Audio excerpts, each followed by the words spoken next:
ನಮಸ್ಕಾರ, ನನ್ನ ಹೆಸರು ಸಾಕ್ಷಿ ಅರವಿಂದ್. ನಮಸ್ಕಾರ, ನನ್ನ ಹೆಸರು ಉಷಾರಾಣಿ ದೇವಿ. ನಾವು ಶ್ರೀ ಸಿದ್ದೇಶ್ವರ ಪ್ರೌಢಶಾಲೆಯಲ್ಲಿ ಓದಿದ್ದೇವೆ. ನಾವು ಮಾಡುವ ಪ್ರಯೋಗ ಹೃದಯ ಬಡಿತದ ಸಂವೇಗ.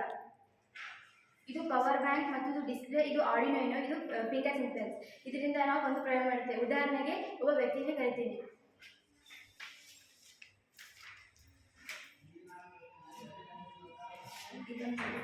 ಹೃದಯ 1 ಸೆಕೆಂಡ್ಗೆ ಎಷ್ಟು ಸತಿ ಬಡಿತದೆ ಅಂತ ತಿಳ್ಕೊಬೋದು.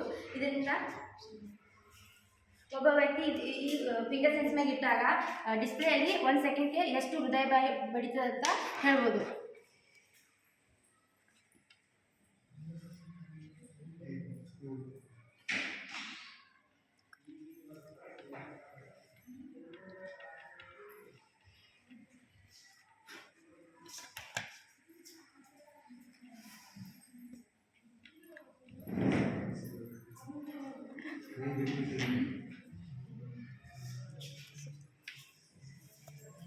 ಇಷ್ಟು ಮಾಹಿತಿ ತಿಳ್ಬೋದು. ಇನ್ನು ಹೃದಯ ಬಡಿತವನ್ನು ಯಾವ ರೀತಿ ಅಳೆಯಬಹುದಂದರೆ, ಒಂದು ಹಸ್ತಚಾಲಿತ ಮಾರ್ಗ, ಇನ್ನೊಂದು ಸಂವೇದಕ ಮಾರ್ಗ. ಹಸ್ತಚಾಲಿತ ಮಾರ್ಗ ಎಂದರೆ ಹೇಗೆಂದರೆ, ಎರಡು ಸ್ಥಳಗಳಲ್ಲಿ ಒಬ್ಬರ ನಾಡಿಮಿಡಿತವನ್ನು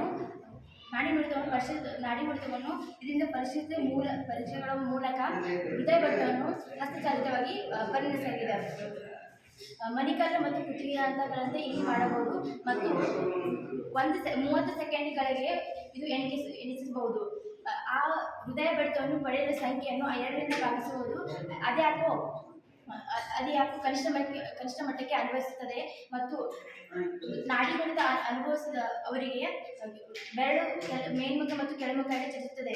ಇನ್ನು ಸಂವೇದಕ ಮಾರ್ಗ ಹೇಗೆಂದರೆ, ಹೃದಯ ಬಡಿತವನ್ನು ಬದಲಾವಣೆಯನ್ನು ರಕ್ತದ ಪರಿಮಾಣದಿಂದ ಅದು ಬೆಳಕನ್ನು ಚಲಿಸುತ್ತೆ ಅಥವಾ ಹರಿ ಹೋಗುತ್ತೆ.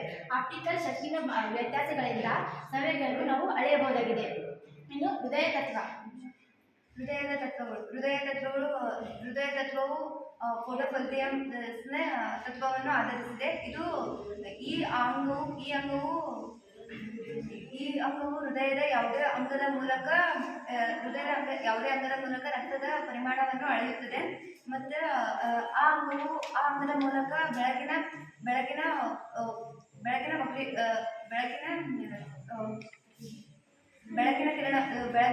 ತೀವ್ರತೆಯನ್ನು ಉಂಟು ಮಾಡುತ್ತದೆ. ಮತ್ತು ಈ ಅಂಗವು ರಕ್ತದಲ್ಲಿ ಆಗುವ ಬದಲಾವಣೆಗಳನ್ನು ಉಂಟು ಮಾಡುತ್ತದೆ ಮತ್ತು ಇದಕ್ಕೆ ದ್ವಿದಳ ಧಾನ್ಯಗಳ ಸಮಯವು ಹೆಚ್ಚು ಬೇಕಾಗುತ್ತದೆ. ಇದರ ದರವನ್ನು ನಾವು ದರದ ನಾಡಿಯ ಮಿತಿಯಿಂದ ನಿರ್ಧರಿಸಬಹುದು. ಪಾರ್ಟ್ ಆಫ್ ಪ್ಲೇಸಿಂಗ್ ಸಿಗ್ಮೋ ಅದರಲ್ಲಿ 2 ವಿಧ, ಒಂದು ಪ್ರಸರಣ ಮತ್ತೊಂದು ಪ್ರತಿಫಲನ. ಪ್ರಸರಣ ಬೆಳಕು ಹೊರಸೂಸುವ ಹೊರಸೂಸಲ್ಪಟ್ಟ ಬೆಳಕು ಕಿವಿಗಳಿಗೆ ದೇಹದ ಯಾವುದೇ ಭಾಗ ನಾಡಿ ಮಿಡಿತಗಳಿಗೆ ಹರಡುತ್ತದೆ. ಇನ್ನು ಪ್ರತಿಫಲನ ಬೆಳಕು ಹೊರಸೂಸುವ ಹೊರಸೂಸಲ್ಪಟ್ಟ ಬೆಳಕನ್ನು ದೇಹದ ಪ್ರದೇಶಗಳಿಗೆ ಪ್ರತಿಫಲಿಸುತ್ತದೆ. ಇನ್ನು ಹೃದಯ ಬಡಿತ ಸಂವೇಗದ ಕೆಲಸ ಬಹಳ ಮಹತ್ವವಾಗಿದೆ. ಇದು ಹೀರಿಕೊಳ್ಳುವ ಬೆಳಕು ಪ್ರಮಾಣವು ಆ ಅಂಗದಲ್ಲಿ ಬೆಳಕಿನ ಪ್ರಮಾಣವನ್ನು ಅವಲಂಬಿಸುತ್ತದೆ ಮತ್ತು ಹೃದಯ ಬಡಿತವನ್ನು ಡೈರೆಕ್ಟ್ ಔಟ್ಪುಟ್ ಅನ್ನು ರೂಪದಲ್ಲಿದೆ. ಇದು ಹೃದಯಕ್ಕೆ ಅನುಗುಣವಾಗಿರುತ್ತದೆ. ಹೃದಯ ಬಡಿತವು ಇದನ್ನು ಹೀರಿಕೊಳ್ಳುತ್ತದೆ.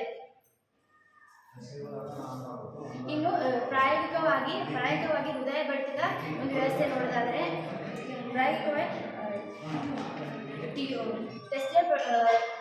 ಈ ಒಂದು ಸಂಕೇತ ಅಂದರೆ ಡೈರೆಕ್ಟ್ ಔಟ್ಪುಟ್ ವಿದ್ಯುತ್ ಸಂಕೇತ, ಅಂಗಾಂಶಗಳಿಗೆ DC ಸಂಬಂಧಿಸಿದ ಒಂದು ಸಂಕೇತವಾಗಿದೆ. ಇದು ರಕ್ತದ ಪ್ರಮಾಣ ಮತ್ತು ದೇಹದ ಬಡಿತದೊಂದಿಗೆ ಸಿಗ್ನಲ್ ಟ್ರಾನ್ಸ್ AC ಒಂದು ಘಟಕವಾಗಿದೆ ಮತ್ತು ಅಪಧಮನಿಯ ರಕ್ತದ ಪ್ರಮಾಣವನ್ನು ಈ ಒಂದು ಘಟಕವನ್ನು ಒಳಗೊಂಡಿದೆ.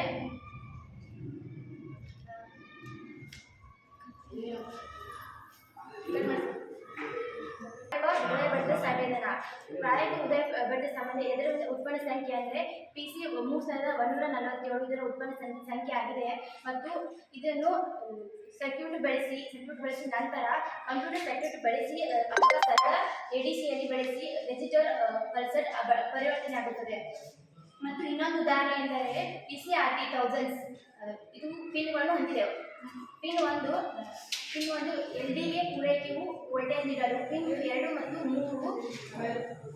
3 ವೋಲ್ಟೇಜ್ ನೀಡುತ್ತದೆ, ಪಿನ್ 4 ವೋಲ್ಟೇಜ್ ಅನ್ನು ನೀಡುತ್ತದೆ. ಇದರಿಂದ ಪಿನ್ 1 ಸಕ್ರಿಯಗೊಳ್ಳಬೇಕಾಗಿದೆ. ಇದರಿಂದ ಅದನ್ನು ಎತ್ತರವನ್ನು ಎಳೆಯಬಹುದಾಗಿದೆ.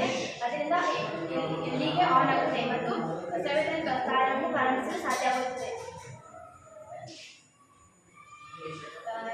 ನಮ್ಮ ಹೃದಯ ಬಡಿತವನ್ನು ವ್ಯವಸ್ಥೆಯನ್ನು ನಾವು ಹೇಗೆ ಮಾಡುವುದು ಅಂತ ಹೇಳಿದ್ರೆ ಕಂಪ್ಯೂಟರ್ ಮತ್ತು IC ಮತ್ತು LM58 ಮತ್ತು ಇಲ್ಲಿ ನೀಡಿರುವಂತಹ ಮೈಕ್ರೋಕ್ರೋಮಿಲ್ ಅಂತಹ ಮೂಲಭೂತ ಘಟಕಗಳನ್ನು ನೀಡಿ ಇದು ನಿರ್ವಹಿಸಲಾಗಿದೆ. ಮತ್ತು ಮ್ಯಾಂಡೇಟ್ ಅನ್ನು ಲೇಟ್ ಡಿಟೆಕ್ಟರ್ ಆಗಿ ಸ್ವೀಕರಿಸುತ್ತದೆ. ಇಲ್ಲಿ LDR ಏನಾಗಿರ್ತದೆ ಅಂದರೆ ಇದು ಬೆಳಕಿನ ಪತ್ತೆಕಾರಿಯಾಗಿರ್ತದೆ. ಥ್ರೆಶೋಲ್ಡ್ LDR ಇದು ಡ್ರಾಪರ್ ಇನ್ಬಿಲ್ಟ್ ಡ್ರಾಪರ್ ಆಗಿದ್ದು ಇದು ಬೆಳಕು ಪ್ರತಿಫಲಿಸುವ ಬೆಳಕು ಬಿದ್ದಾಗ ಬೆಳಕಿನ ಪ್ರತಿಫಲ ಕಡಿಮೆ ಬದಲಾವಣೆ ಆಗಿರುತ್ತದೆ ಮತ್ತು ತೀವ್ರತೆ ಕಡಿಮೆ ಆಗಿರ್ತದೆ, ಪ್ರತಿಫಲನೂ ಬದಲಾವಣೆ ಆಗಿರ್ತದೆ. ಇದಿಷ್ಟು ಮಾಹಿತಿ ಆಗಿದೆ.